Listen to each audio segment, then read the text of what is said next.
Today we're going to explore one of history's most bizarre and unexplained events, known as the Dancing Plague of 1518. Let's jump right in. In 16th century Europe, where out of nowhere, a woman starts dancing. No music, no celebration, just spontaneous, non-stop dancing. This was in the city of Strasbourg in July of 1518. The woman, Frau Trophäa, began an inexplicable dance that lasted for days. The streets became her stage, her body swaying and gyrating in a rhythm only she seemed to hear. The townsfolk watched in puzzlement, curiosity turning into concern. This was not a festive jig or a rehearsed performance. It was a relentless, unending dance, a sight that was as captivating as it was unnerving.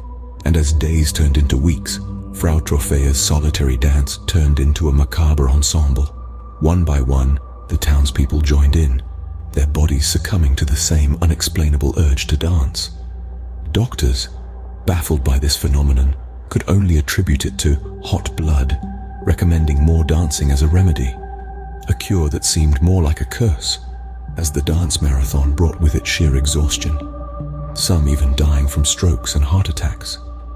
The once vibrant city of Strasbourg was now caught in the grip of an unusual outbreak.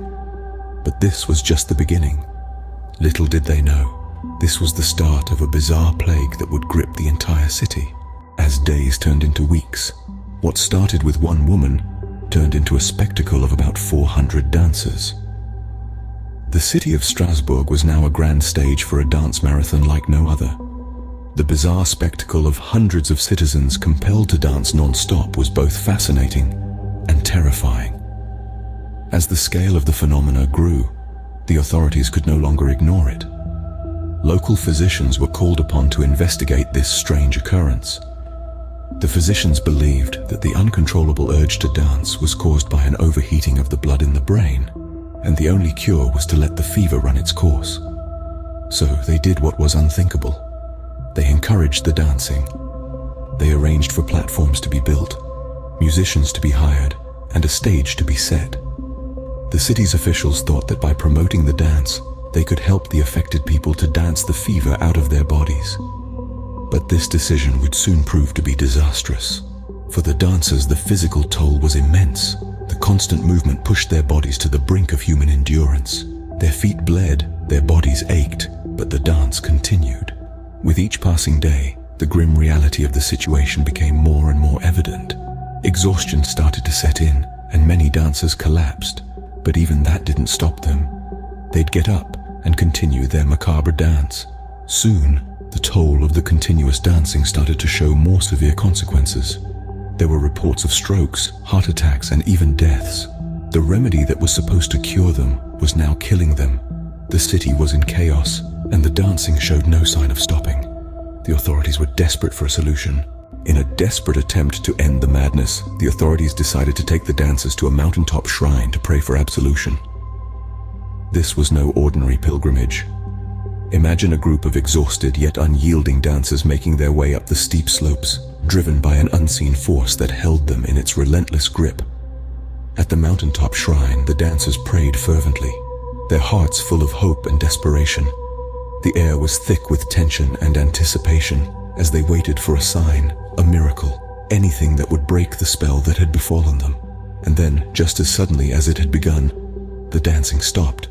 The eerie silence that followed was almost as unsettling as the frenzied dancing had been. The citizens of Strasbourg, who had been caught in this inexplicable whirlwind of hysteria, were finally released from their relentless dance. The aftermath of this plague was a city in shock. Its people were left to grapple with the emotional and physical toll of the ordeal. The dancing plague of 1518 left a deep imprint on the city of Strasbourg, a story that would echo through the annals of history, remembered centuries later.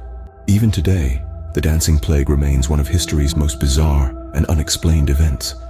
Despite the passing of more than 5 centuries, the mystery lingers, shrouded in a thick fog of theories and speculations. Some attribute this enigmatic event to stress-induced hysteria, a collective madness triggered by the hardships of disease and famine. Others point to the belief in a curse from Saint Vitus, a notion that could have sent the city into a dancing frenzy. Yet another theory suggests the accidental ingestion of a toxic mold, ergot, which is known to cause hallucinations and convulsions. Imagine, if you will, an entire city inadvertently high on a natural form of LSD. But each explanation, as fascinating as it may be, leaves us with more questions than answers. What do you think caused the dancing plague? Could it have been a combination of these factors, or perhaps something entirely different? A mass demonic possession, or a bizarre case of mass delusion? Share your theories in the comments below. If you enjoyed the video, don't forget to like and subscribe for more intriguing historical stories. Have a wonderful day.